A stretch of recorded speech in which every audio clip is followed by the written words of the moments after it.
আসসালামু আলাইকুম সবাই, আশা করি ভালো আছেন। অনেক দিন বাদ আর একটা ভিডিও নিয়ে আসলাম। আসলে কি অনেক দিন এরকম মাছ পাওয়া যায় না, তা আবার পানি কমতে শুরু হচ্ছে, তাই মাছ ধরা স্টার্ট হয়ে গেছে। আলহামদুলিল্লাহ, অবশেষে কিছু মাছ পেলাম।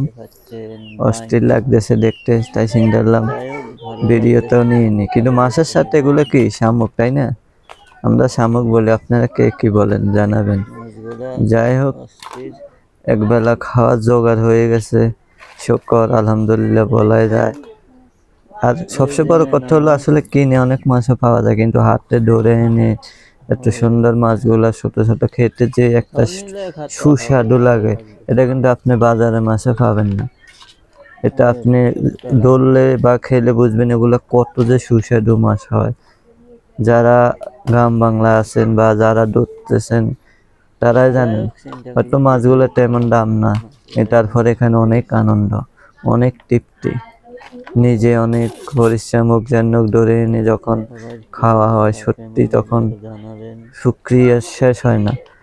তাই এত সুন্দর লাগতেছে মাছগুলা, যখন ধরছি তখন আরো সুন্দর লাগছে। এটা এখন আবার এনেছি, এর সাথে কিন্তু শামুক আছে অনেকগুলা। যাই হোক, সব মিলেমিশে মাছগুলো আমার থেকে অস্থির লাগছে। কারণ চিন্তা করলাম না, একটা ভিডিও যদি না বানাই কেমন হয়। অনেকদিন মাছের ভিডিও দিই না আপনাদেরকে, তাই এটা বানিয়ে ফেলাম। কিন্তু আমার সেই লাগতেছে ভাই, যাই বলো মাছগুলো অস্থির। হয়তো বেশ এই এই এটা সবসময় আমার প্রিয় মাছ, দেখতে পাচ্ছেন বাইং মাছ বলি এর আমরা, আবার সেল্লসও বলি।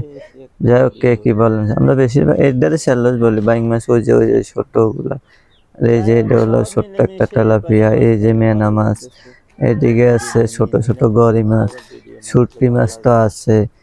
অর্থাৎ মিশালি মাছ বলে এগুলা, সবগুলা মিশালি মাছ। এবং এই কারণে মাছগুলো যখন আপনি হাত পা করবেন খাইবেন, সে একটা অস্থির স্বাদ পাওয়া যায়। ভালো লাগলো, তাই ভিডিও বানিয়ে ফেললাম। ভালো লাগলো অবশ্যই লাইক শেয়ার করে দিবেন। এরকম ভিডিও পেতে আমাদেরকে ফলো করে আমাদের সাথে থাকবেন, আর সবাই দোয়া করবেন, শুকরিয়া আদায় করবেন আল্লাহ পাক দরবারে। ওকে, আজকের মতো এখানে, সবাই ভালো থাকবেন। আল্লাহ হাফেজ।